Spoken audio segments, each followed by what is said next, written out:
Die Messenger sind nur dann sicher, wenn deine Endgeräte halt sicher sind. Und wenn du jetzt mit dem iPhone halt einen sicheren Messenger bedienst, dann ist es halt wie wenn du mit einem Gummiboot in Lava schwimmst. Das Ding geht halt einfach unter und verschmilzt, ne? Perspektive Ausland. Der Podcast für Unternehmer und Freiberufler, die es ins Ausland zieht. Egal ob Steuerplanung, Auslandsfirmengründung oder Lifestyle-Fragen. Hier geht's jede Woche zur Sache. Und hier sind deine Gastgeber, Daniel Taborek und Sebastian Sauerborn.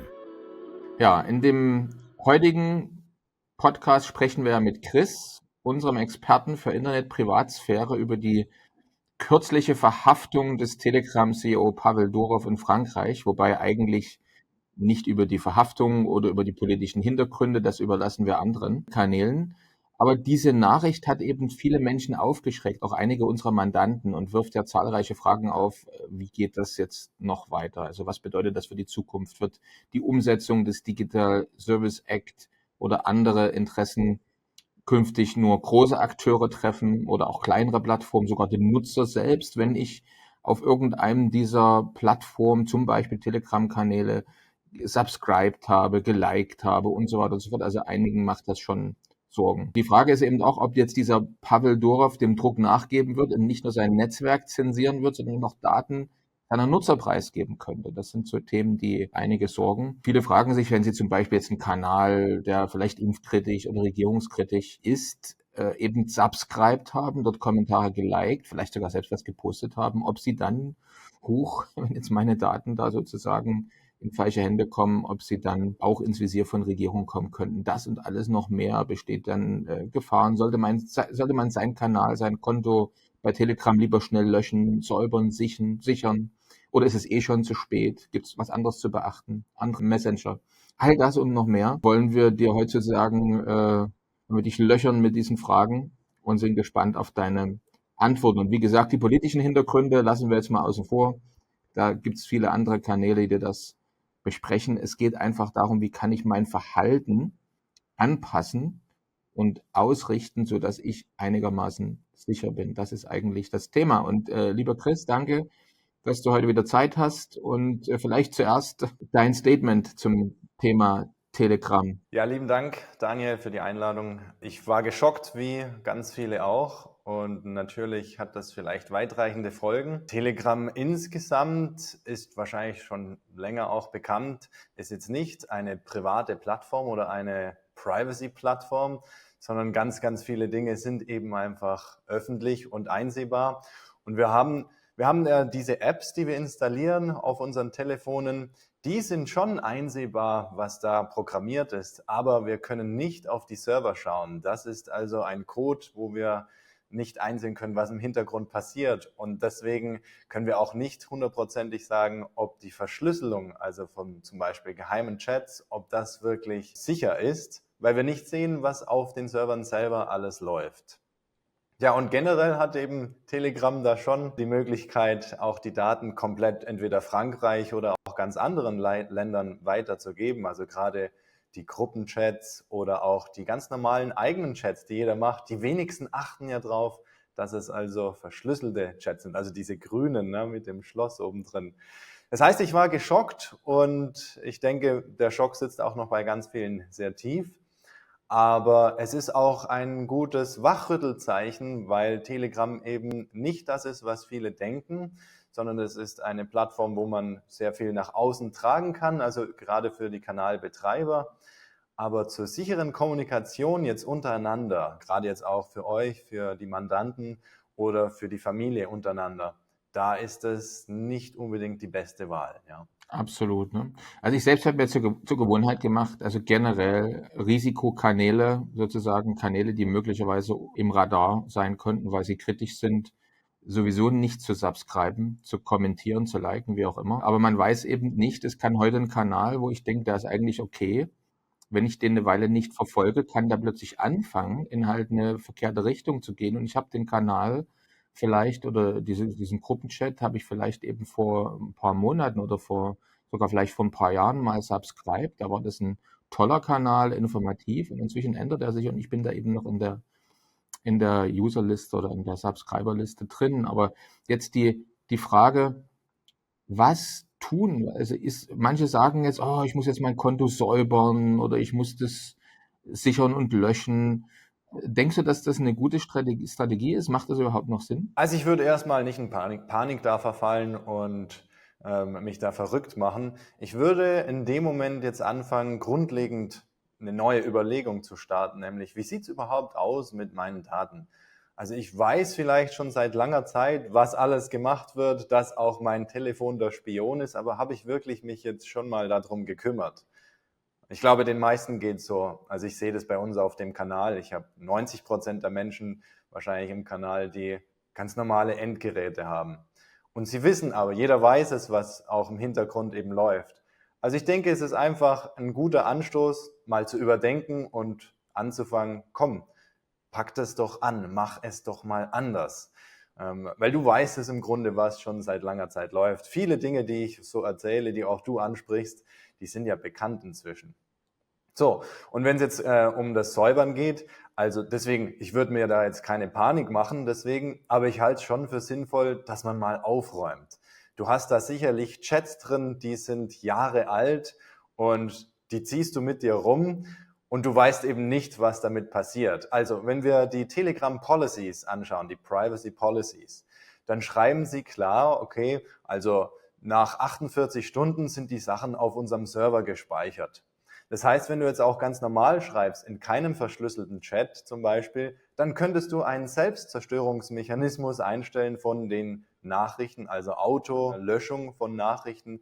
Das geht ganz einfach. Da gehst du links oben bei deinem Telegram, also wenn du drin bist, auf dieses Hamburger Menü, die 3 Striche, gehst da drauf, dann gehst du auf Einstellungen und dann unter Privatsphäre und Sicherheit. Und da der zweite Punkt, da kannst du direkt anwählen, okay, ich möchte, dass alle Nachrichten, die ich versende, zum Beispiel nach einem Monat gelöscht werden.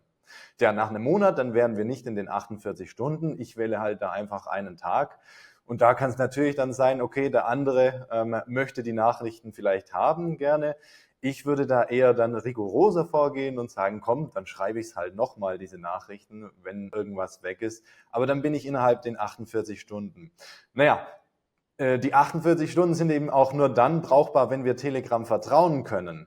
Und da sind wir alle praktisch aufgeschmissen, weil wir sehen halt nicht, was auf den Servern läuft. Das heißt, wir haben nur dieses eine Schriftstück, ja, wir verhalten uns mit den Daten so und so, aber es ist kein Beweis da. Und es gibt eben schon ganz viele andere Messenger, die viel sicherer sind, wenn es um die Verschlüsselung geht, wobei ich da auch dazu sagen muss, komme ich gleich dazu, zur Verschlüsselung, dass das bei den meisten gar nichts bringt. Also ich würde das so machen, dass ich halt wirklich auch durchgehe und schaue, was brauche ich denn überhaupt noch, weil man zieht viele Sachen mit sich rum. Was du jetzt angesprochen hast mit Kanälen, also erstens, du hast die Kanäle schon subscribed und bist da abonniert gewesen, das heißt, irgendwie stehst du damit in Verbindung. Es kommt jetzt also drauf an, wie hast du denn deinen Telegram-Account bisher aufgesetzt? Hast du das ganz normal mit deiner Telefonnummer gemacht und mit deinem Namen und also auch Foto drin und so weiter? Dann hat Telegram ja mehr Metadaten von dir oder mehr Identität. Und dann kommt es wieder drauf an, okay, knickt er jetzt ein, Pavel Durov? Also ich halte ihn für einen sehr starken. Wir haben ja über die letzten Monate viele Interviews auch von ihm da gesehen. Er ist sehr stark und sehr dem Lichte ausgerichtet, sage ich mal. Ich halte es für sehr schwierig, ihn klein zu bekommen, aber wir wissen es eben einfach nicht. Ja. Deswegen kannst du dann schon sagen, okay, ich unsubscribe verschiedene Kanäle, aber ich würde da anders vorgehen, weil es hat ja auch damit was zu tun, dass du an Informationen rankommst. Und vielleicht möchtest du ja auch manche Kanäle unterstützen. Also ich würde dann lieber einen neuen Telegram-Account aufsetzen, den du pseudonym, also nicht mit deinen eigenen Details jetzt fütterst, sondern wo du vielleicht eine Online-Nummer hast, die hast du anonym dir gekauft. Das kann man machen, zum Beispiel über Kryptowährungen. Und dann kannst du halt einfach deine Privatsphäre da viel mehr bewahren und dann ist doch egal, wenn du dem Kanal beigetreten bist. Deswegen rasten sie ja auch im Grunde so aus, weil sie können von außen erstmal gar nicht sehen, wer ist denn jetzt in diesem Kanal. Also wer ist hier zum Beispiel dem Kanal Privacy World beigetreten. Das heißt, sie sehen es nicht und deswegen ist das Toben einfach groß. Ja. Und deswegen würde ich mir auch da jetzt nicht so die Panik machen, oh, ich muss jetzt alle kritischen Kanäle muss ich entfernen, sondern ich würde einfach eine Strategie entwickeln für die Zukunft ab jetzt. So, ich fahre einen neuen Telegram-Kanal, da subscribe ich und der ist pseudonym, da gebe ich keine Daten preis. Das wäre schon mal ein erster Tipp. Ein zweiter Tipp in der ganzen Hinsicht ist wirklich, dass du deine Daten absicherst. Also wir haben jetzt zum Beispiel die Thematik, dass Apple versucht oder sie werden ich denke, sehr wahrscheinlich hergehen, dass sie Telegram von dem App Store verbannen oder dass man es einfach nicht mehr neu installieren kann. Wenn jetzt zum Beispiel keine Kooperation stattfindet mit Pavel Durov. Ne? Der nächste Schritt wäre dann, dass die Server in der EU oder einzelnen Ländern zensieren. Das heißt, auch dann möchtest du vielleicht weiterhin Kanäle aufrufen können. Wie geht das? Möchte ich gleich im Anschluss dann auch noch was dazu sagen. Aber dass jetzt zum Beispiel deine App nicht einfach gelöscht werden kann von Apple, das ist nämlich theoretisch möglich. Ich denke aber, das wäre ein Riesenaufschrei. Das wäre ein Präzedenzfall, wenn Apple wirklich hingeht und die App von iPhones runterlöscht. Also dann ist es ja offensichtlich, dass in der Masse komplett zensiert wird. Ich halte es eher für unwahrscheinlich, aber du kannst die Einstellungen durchaus vornehmen. Vielleicht können wir das verlinken unter dem Video. Ich habe da eine kleine Anleitung dazu auch gemacht, wie das geht für Apple-Telefone. Einfach ein paar Einstellungen, dass es eben einfach nicht gelöscht werden kann von deinem Telefon. So, aber dann ganz wichtig auch ist Datensicherung. Da kannst du die Desktop-Variante von Telegram runterladen. Und dann kannst du unter Einstellungen gehen. Ich habe hier die kleine Anleitung hier direkt da. Du gehst einfach auch, du musst erst verknüpfen, ne, deine Desktop-Version mit dem QR-Code scannen am Telefon. Das kann man machen. Da gehst du in Einstellungen und Geräte rein am Telefon und verknüpfst es einfach mit deinem Desktop. Und da hast du die Möglichkeit, alles, was du jemals gemacht hast oder einfach was aktuell da ist, abzusichern und runterzuladen. Das heißt auch die kompletten Historien von einzelnen öffentlichen Kanälen. Also da kannst du Absicherungen machen und auch deine Kanalbesitzer oder Betreiber unterstützen. Nehmen wir mal an, vielleicht kommt jetzt doch eine Zensur und die Kanäle werden vielleicht irgendwie ausradiert. Dann hättest du eine komplette Historie von deinen wichtigen Kanälen und kannst die Leute unterstützen, auf andere Social Medias oder Kanäle dann wieder zu gehen, weil die gibt's ja auch. Die sind nur noch nicht so groß, aber je mehr eben zensiert wird, desto größer ist der Andrang eben für die anderen Lösungen. Also das würde ich machen. Da gehst du auf Einstellungen an der Desktop-App, dann auf Erweitert und Daten exportieren. Und dann kannst du auch auswählen Sprachnachrichten, Bilder und so weiter. Also ziemlich einfach. Und dann auch für Kanalbetreiber auch für dich vielleicht selber halte ich es für sehr wichtig, das ist ein nächster Tipp, dass du deinen Telegram-Kanal nicht nur auf einem Endgerät hast, sondern verknüpfst mit dem Laptop, mit dem PC und vielleicht auch am besten mit einem sicheren Endgerät. Also wenn du jetzt ein iPhone hast und da hast du dein Telegram drauf, dann wäre das sichere Endgerät nicht nochmal ein iPhone, sondern halt vielleicht ein Privacy Phone oder was auch immer dir als sicher vorschwebt.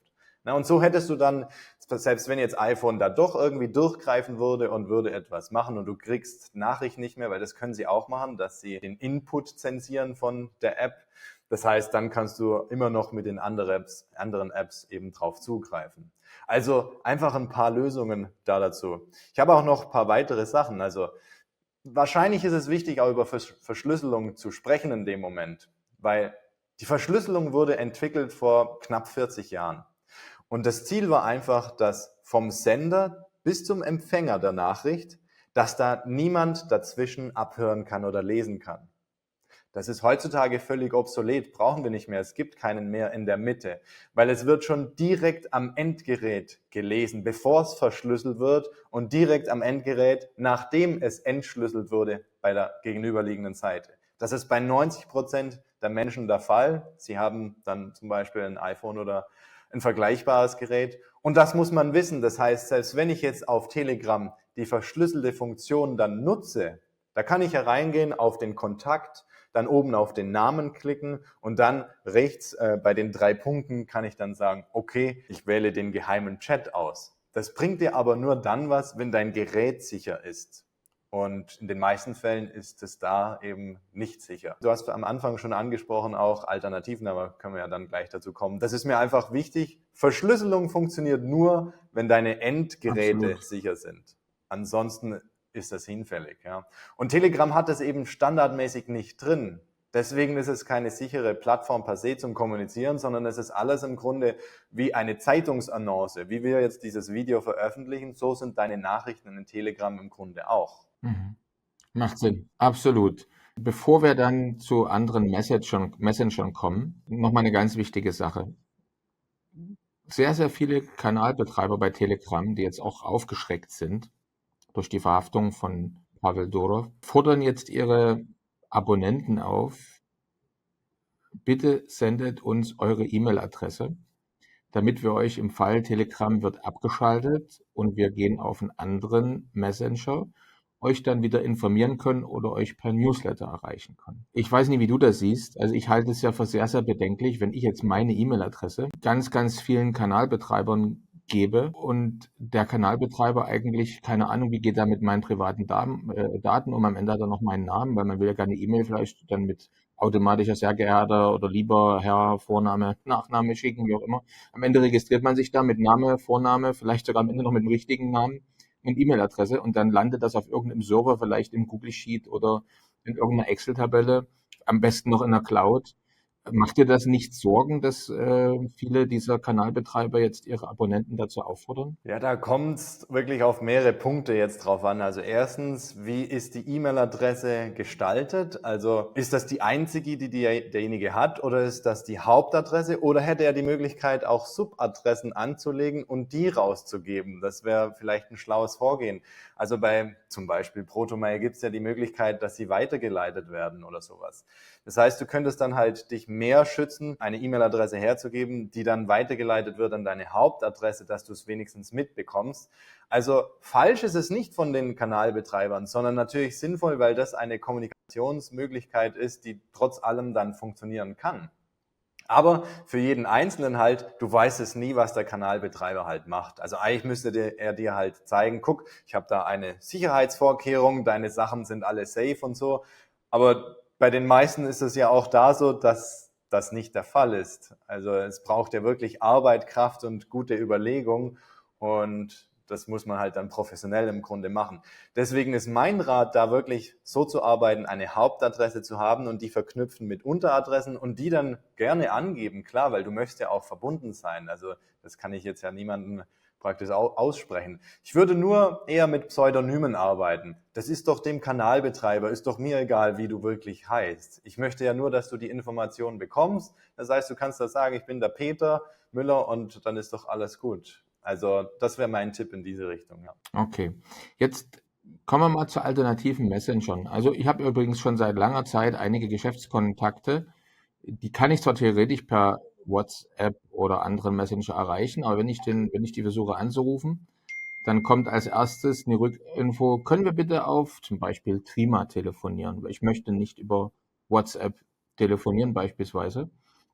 Und jetzt generell vielleicht nochmal die Frage an dich. Hast du so die Top 3 Empfehlungen, auf welche anderen Plattformen man vielleicht ausweichen könnte? Ich hätte wahrscheinlich sogar mehr als die 3, nur ist eben wirklich der entscheidende Punkt.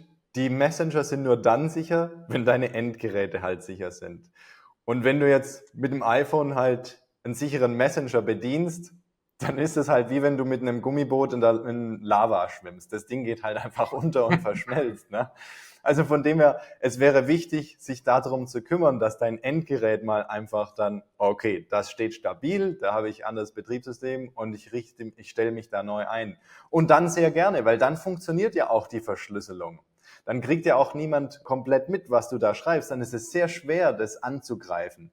Und sie wissen natürlich, dass das die meisten Menschen nicht machen, weil die meisten Menschen zu bequem sind. Ja, da fühlt sich der ein oder andere natürlich dann angesprochen. Ne? Aber ich kann halt einfach nur ermutigen, mach das, weil das ist genau das, auf was sie setzen, dass du im Grunde zu faul bist da dafür. Und wenn du jetzt einfach diese extra Schritte machst, na dann ist es für sie halt viel schwieriger, dich da dann weiterhin zur Überwachung. Also eine App zum Beispiel, wenn du das jetzt eingestellt hättest, sagen wir mal, du hast ein sicheres Telefon, eine App da dazu wäre halt zum Beispiel SimpleX. Da brauchst du keine Telefonnummer, da brauchst du keine E-Mail-Adresse, da brauchst du gar nichts. Und du hast komplett sichere, verschlüsselte Verbindungen und die App ist wirklich sehr genial aufgebaut. Und was der Vorteil zum Beispiel wäre im Vergleich zu Telegram, du kannst Gruppenchats haben, die auch verschlüsselt sind. Das ist ja genau zum Beispiel ein Nachteil bei Telegram. Wenn du da in der Arbeitsgruppe drin bist und dann tauschst du dich aus, zum Beispiel für einen Klienten oder so, macht ihr ja nicht, aber nur ein Beispiel, dann tauscht man sich da aus und dann ist es im Grunde alles öffentlich und alles auf den Telegram-Servern. Das heißt, wenn jetzt Pavel da einknickt, dann ist es halt einfach direkt bei den Regierungen. Ja? Also halte ich für nicht gut, so in der Gruppe zu kommunizieren. Das geht bei SimpleX. Aber es gibt auch andere Dinge, die du angesprochen hast. Threema ist auch gut. Da empfehle ich halt auch dann erst ein sicheres Gerät und dann funktioniert die komplette Verschlüsselung. Dann gibt es das TOX-Protokoll. Das ist auch sehr gut. Da brauche ich zum Beispiel in der Mitte gar keinen Server mehr.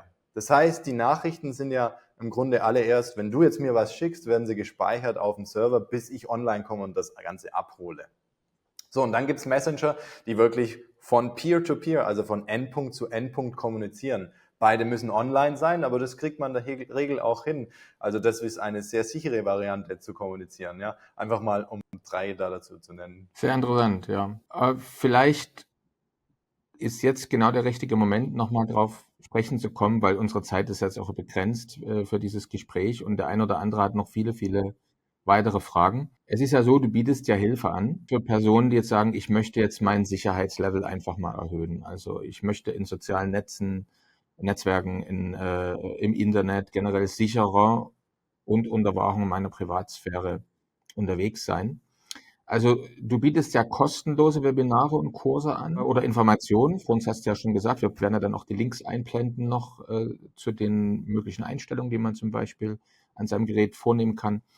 Und dann bietest du natürlich auch, wie du gerade jetzt schon ein paar Mal erwähnt hast, an, jemandem zu helfen, seine Hardware auch zu ändern. Ne? Also im Prinzip, wie du gesagt hast, ein Telefon oder ein PC sich vielleicht gesondert hinzulegen, der dann komplett eigentlich sicher ist. Vielleicht kannst du das, was du da an Kursen, Seminaren, an Hardware auch im Portfolio hast, nochmal ganz kurz umreißen. Ich beschäftige mich ja schon sehr lange mit diesem Thema. Ich komme ja aus der IT. Ich habe selber die Bausteine von Big Tech verwendet, also die Überwachungstechnik. Und es war irgendwann Zeit halt zu sagen, so, wir müssen alles umstellen. Inzwischen haben wir eigene Laptops. Das heißt, wir bauen die zusammen. Wir installieren sie. Wir machen sichere Betriebssysteme drauf. Du hast keinen Verlust von den Annehmlichkeiten, die du aktuell eben auch hast. Du kannst alles weiter benutzen, auch beim Telefon. Eigene Telefone, den Kurs da dazu, wie du das Telefon im Alltag benutzt, auch bei dem Laptop jetzt zum Beispiel. Und der Fokus liegt einfach komplett auf deiner Privatsphäre und Cybersicherheit. Dass eben solche Dinge nicht passieren, dass Telegram jetzt alle deine IP-Adressen hat.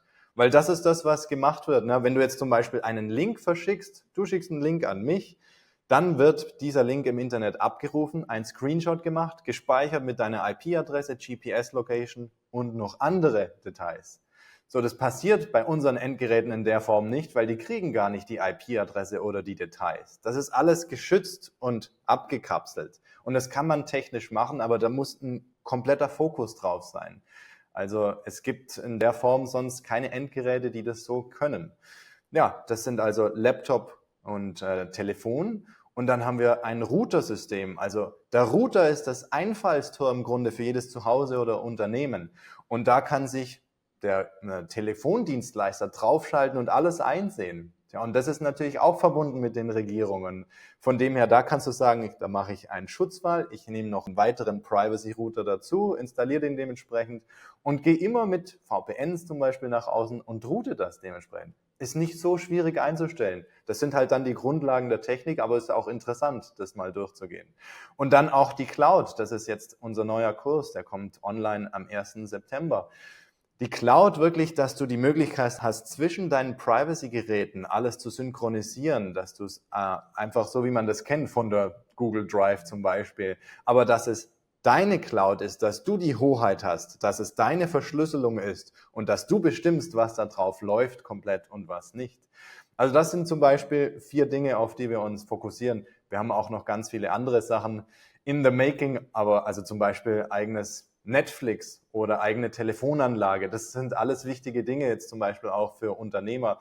Das heißt, mein Interesse ist einfach, dass jeder Zugang zur Privatsphäre hat, weil diese Momente, so wie jetzt, zeigen uns halt einfach, hey, du hast eigentlich gar keine Privatsphäre. Die Verschlüsselung ist schon längst passé. Du hast auch keine Sicherheit. Aber wenn du dich drum kümmerst, dann kannst du sie einfach dir zurückholen. Sie wurde dir halt einfach schleichend weggenommen. Ja.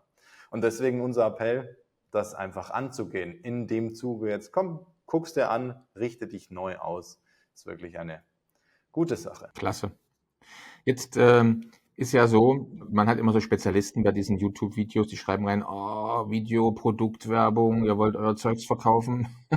Aber es ist ja so, du bietest ja wirklich auch einen hervorragenden, kostenfreien Kurs an, beziehungsweise ein Webinar, oder wie kannst du dazu Genau, ja. ganz kurz noch was sagen? Weil man bekommt ja jede Menge Informationen von dir und kann ganz viel lernen, auch ohne dass man ein kostenpflichtiges Seminar buchen muss. Vielleicht kannst Genau, du ganz also kurz mal anreißen, was lerne ich denn? Was kann ich lernen? Was kann ich alles für Informationen mitnehmen, bevor ich jetzt, sagen wir mal, auf irgendeinen Bestellbutton klicke und ein Produkt bestelle, zum Beispiel so ein Privacy-Handy oder ein PC oder den Kurs, wie ich mir selber ein Notebook oder ein Handy kaufen kann und das sicher machen kann, das bietest du ja auch an. Aber mich interessiert mal ganz kurz, was ist denn im Einstiegsteil schon alles dabei? Genau, also wir machen Live-Webinare, die mache ich in der Regel alle 2 Wochen. Und gerade jetzt zu Telegram mache ich auch eins. Wir machen Aufzeichnungen, kann man sich also auch alle im Nachhinein nochmal anschauen. Wer sich da dafür interessiert, einfach auch gerne unten anklicken. So, und in dem Webinar zeige ich halt, was die Problematik ist. Also erstmal ist wichtig, dass man weiß, ja, wo ist überhaupt der Knackpunkt? Was läuft hier falsch? Wo ist das Problem? Also zum Beispiel, wie die Technik aussieht, wenn wir jetzt browsen, dass da Fingerabdrücke gesammelt werden zum Beispiel. Wie funktioniert das? Einfach einen groben, einfachen Überblick über die Überwachungstechnik, über die verschiedenen Ebenen, wo überwacht wird. Das ist ja nicht nur am iPhone jetzt zum Beispiel am Bildschirm, sondern auch im Browser ist das drin oder in den anderen Apps, WhatsApp und so weiter. Die sprechen untereinander. Das heißt, ich muss erstmal einen Überblick haben, was passiert eigentlich im Hintergrund. Und dann kann ich sagen, guck mal, aktuell mit deinem Endgerät kannst du lediglich das und das lösen. Und wenn du mehr lösen willst und mehr Privatsphäre brauchst, dann solltest du halt einfach das dann im Kurs machen oder ein anderes Endgerät. Aber ich gebe schon echt richtig viele Tipps, zum Beispiel ja jetzt auch hier in unserem Gespräch hier, also andere alternative Apps. Oder was du machen kannst, um jetzt dein Telegram vielleicht etwas sicherer zu gestalten. Oder was passiert, das hatte ich jetzt noch nicht erwähnt, wenn die Serverlandschaft jetzt wirklich zensiert wird, dann installierst du auf einem Android-Gerät zum Beispiel einfach den Allbot. Über fdroid.org installierst du Allbot und der Allbot ist dein Zugang zum Tor-Netzwerk und damit umgehst du jede Blockade von jedem Land, weil du einfach auf der Welt unterwegs von Servern auf Telegram-Server dann zugreifst und die können sie nicht blockieren. Das musst du dann noch einstellen in Telegram unter Einstellungen, ne, und Daten und ein Proxy einstellen. Habe ich auch auf der Seite unten verlinkt, ist zu viel jetzt für das Video. Aber dann hast du weiterhin Möglichkeit, auch deine Kanäle zu erreichen und zu kommunizieren, weil, sind wir mal ehrlich, wie viele Menschen nutzen diese kleinen Apps jetzt? SimpleX zum Beispiel. Wahrscheinlich haben die meisten zum ersten Mal jetzt heute davon gehört. Viele sind auf Telegram, aber selbst die Leute auf Telegram haben ja das Problem, dass nicht so viele da drauf sind, sondern alle auf WhatsApp sind. Das heißt, wir möchten ja schon nach und nach auch noch unsere Leute erreichen. Deswegen sollte ja auch Telegram irgendwie dann sicher genutzt werden. Und das kannst du machen über VPNs, zum Beispiel RVPN verwenden, einfach auch unten in dem Link drin, oder Mullvad und eben Tor. Und allein diese Sachen helfen schon sehr vielen Menschen weiter. Also ich denke, ich gebe ganz viele freie Tipps. Von dem her, klar kannst du sagen, das ist ja wirklich jetzt ein Angebot und ihr macht ja Vermarktung. Naja, wie soll ich denn ein Telefon jemandem geben, ohne dass ich die Kosten dafür abdecke?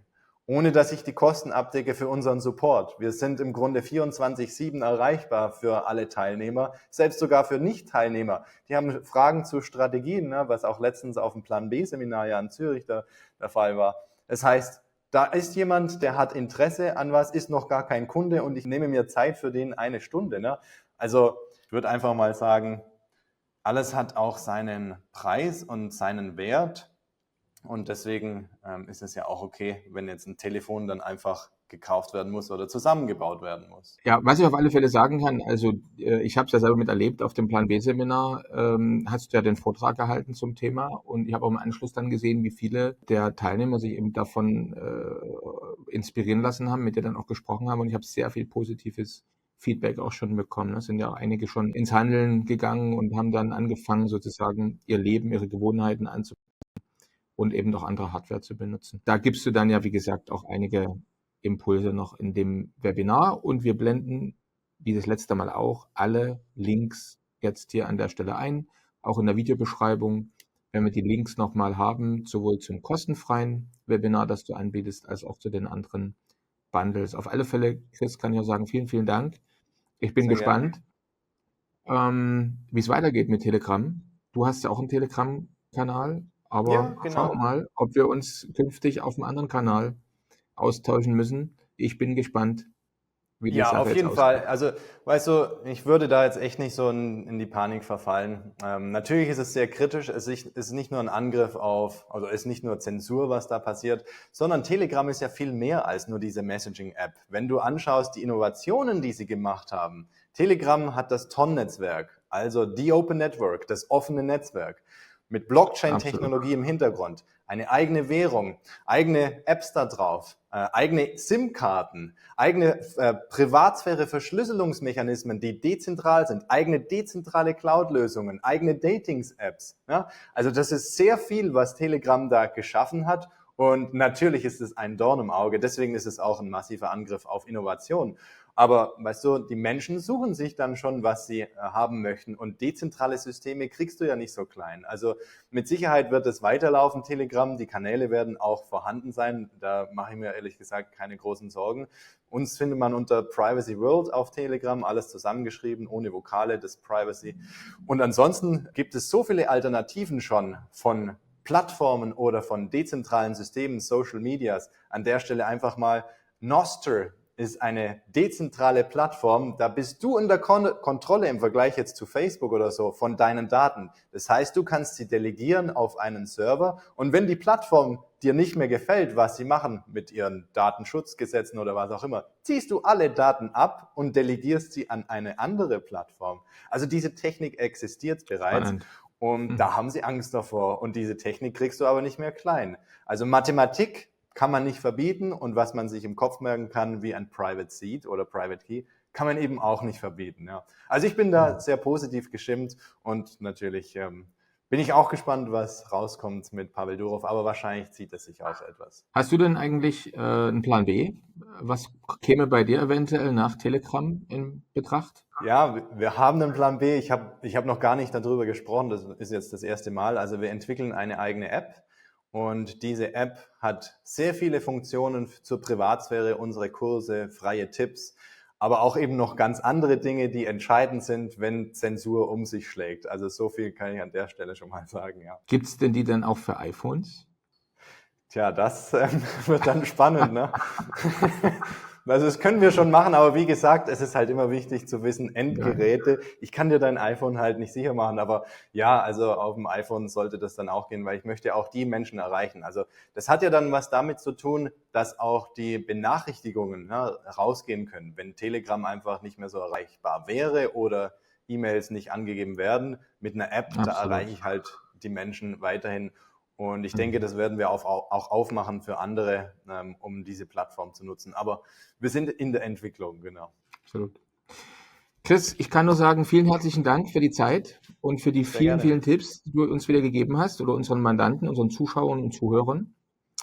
Und ich bin mir ganz, ganz sicher, es passiert so viel in der Welt, dass wir uns in nicht allzu ferner Zukunft auf dem Kanal treffen und wieder über dieses oder ein ähnliches Thema sprechen. Ansonsten vielen, vielen Dank. Genießt das Leben. Bleib fröhlich. Dankeschön, auch so. Ganz liebe Grüße. Ciao. Bist du Unternehmer, Freiberufler oder Investor? Zieht es dich schon lange ins Ausland? Mach heute den ersten konkreten Schritt in eine Zukunft mit mehr Geld und mehr Freiheit. Buche ein Beratungsgespräch mit Sebastian und seinen Kollegen. Unsere Kanzlei unterstützt Mandanten wie dich dabei, deine Steuerlast legal zu reduzieren, Vermögen aufzubauen und zu schützen und deine persönliche Freiheit zu maximieren. Profitiere jetzt von unserem Fachwissen und unserem Netzwerk. Gehe zu mandatierung.com und werde Mandant unserer Kanzlei.